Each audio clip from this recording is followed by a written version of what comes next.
A paz do Senhor, meus amados, meus queridos irmãos em Cristo Jesus. Estamos aí no 16º dia da leitura da Palavra de Deus, onde estamos lendo Gênesis 16. Hoje nós lemos Gênesis 16 e Mateus 16, onde é uma palavra que liberta, é uma palavra que cura, é uma palavra que transforma, é uma palavra que traz o homem à sua própria realidade, às suas próprias falhas, seus próprios defeitos.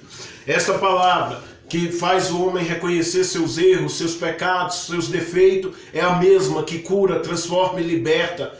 E assim como Jesus disse, conhecei-vos a verdade vos libertará. A verdade que Jesus está falando é essa aqui, a palavra de Deus. Então que possamos ler. Então vamos ler aqui agora Mateus 16, versos 1, que diz assim: E chegando-se os fariseus e os saduceus para o tentarem, pediram que ele mostrasse algum sinal do céu.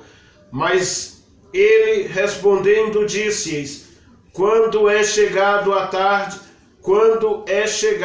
tarde, dizeis, haverá bom tempo, porque o céu está rubro, e pela manhã hoje haverá tempestade, porque o céu está de um vermelho sombrio. Hipócritas, sabeis diferenças à face do céu, e não conheceis os sinais dos tempos? Glória a Deus, aleluias. Uma geração má e adúltera pede um sinal, e nenhum sinal lhe será dado, senão o sinal do profeta Jonas. E deixando-os, retirou-se, e passando seus discípulos para outra banda, tinha se esquecido de fornecer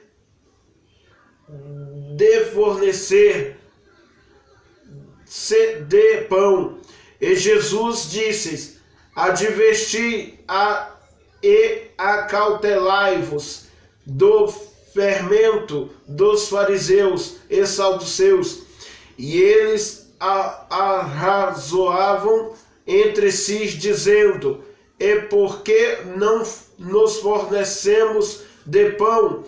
E Jesus, percebendo isso, disse: porque arrazoai-vos entre vós, homens de pequena fé, sobre o não vos tardeis fornecido de pão.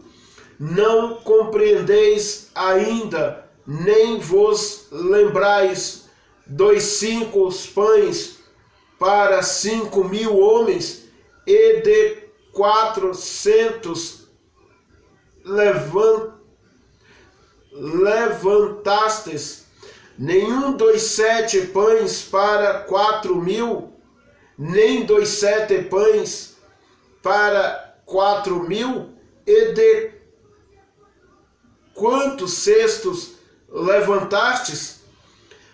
Como não compreendestes que não vos falei a respeito do pão, mas que vós guardastes 6 do fermento do fariseu, vos guardastes do fermento dos fariseus e saduceus? Então compreenderam que não disseram que se guardassem do fermento do pão, mas da doutrina dos fariseus. E chegando Jesus às partes de Cesareia de Filipe, interrogou os seus discípulos, dizendo: quem dizeis os homens ser o Filho do Homem? E eles disseram, uns, João Batista, outros, Elias, e outros, Jeremias, ou um dos profetas. Disse-eis ele: e vós, que dizeis que eu sou? E Simão Pedro respondendo disse: Tu és o Cristo, o Filho de Deus. E Jesus respondendo disse: Bem-aventurado és tu, Simão Bar-Jonas, porque não foi carne e sangue que te revelou, mas meu Pai que está nos céus.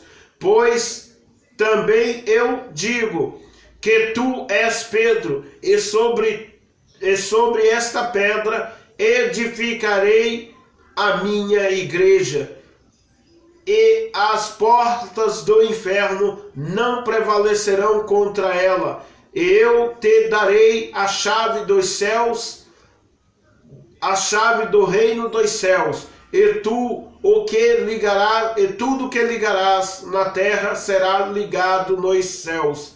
E tudo o que desligares na terra será desligado nos céus. E então mandou aos seus discípulos que a ninguém dissesse que ele era o Cristo. Desde então começou Jesus a mostrar aos seus discípulos que convinha ir a Jerusalém e padecer muito dos anciãos e dos principais, dos sacerdotes e dos escribas, e ser morto e ressuscitar ao terceiro dia. E Pedro, tomando de parte, começou a repreendê-lo, dizendo: Senhor, tem compaixão de ti, de modo nenhum te concederá isso. E ele, porém, voltando-se, disse a Pedro: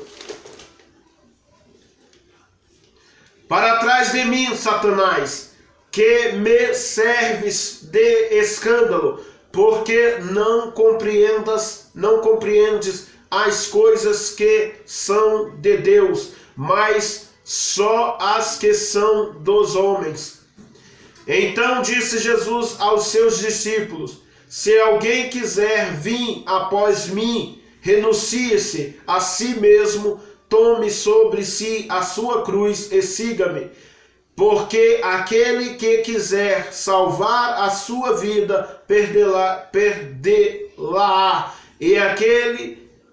e quem perde a sua vida por amor de mim, acha-la.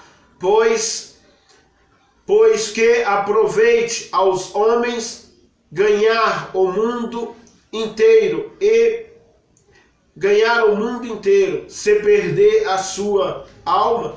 Ou quem dará ao homem em recompensa da sua alma? Porque o Filho do Homem virá na glória de seu Pai com os seus anjos, e então dará a cada um segundo as suas obras. Em verdade vos digo que alguns há dos que aqui estão que não proverão a morte, até que veja o Filho do Homem no seu reino. Glória a Deus, aleluias. Então, amado irmão em Cristo Jesus, Cristo mesmo disse que se alguém quer ir após ele, que deve carregar sua própria cruz. Amado, nós devemos cada um carregar a nossa própria cruz. Nós devemos cada um carregar os nossos próprios e lutar contra nós próprios. Nosso maior adversário não é a carne nem o sangue, e sim nós mesmos, nosso próprio eu. O nosso maior adversário é o nosso próprio ego. O nosso maior adversário é a nossa arrogância. O nosso maior adversário é o nosso ego. Nós lutamos contra nós mesmos, mas preferimos ferir as pessoas com palavras, com gestos e atitudes, do que lutar contra o nosso próprio eu, do que lutar contra a nossa própria arrogância, do que lutar contra nós mesmos, que se levanta contra nós mesmos. Quando você se olha no espelho, você vê o seu próprio inimigo, você vê o seu maior adversário, que é você mesmo, e você deve lutar contra ti mesmo, contra os desejos da carne, contra o seu próprio ego, contra o seu próprio eu, contra a sua própria arrogância, e sim vencer o seu próprio eu. O próprio Cristo, como eu tenho dito em todas as filmagens, o próprio Cristo disse: conhecei-vos a verdade e a verdade vos libertará. Conhecei-vos esta verdade e esta verdade vos libertará. A verdade que Cristo diz é a própria palavra dele. A verdade que Cristo diz é a sua própria palavra. Que esta palavra possa te curar, que esta palavra possa te libertar, que esta palavra possa te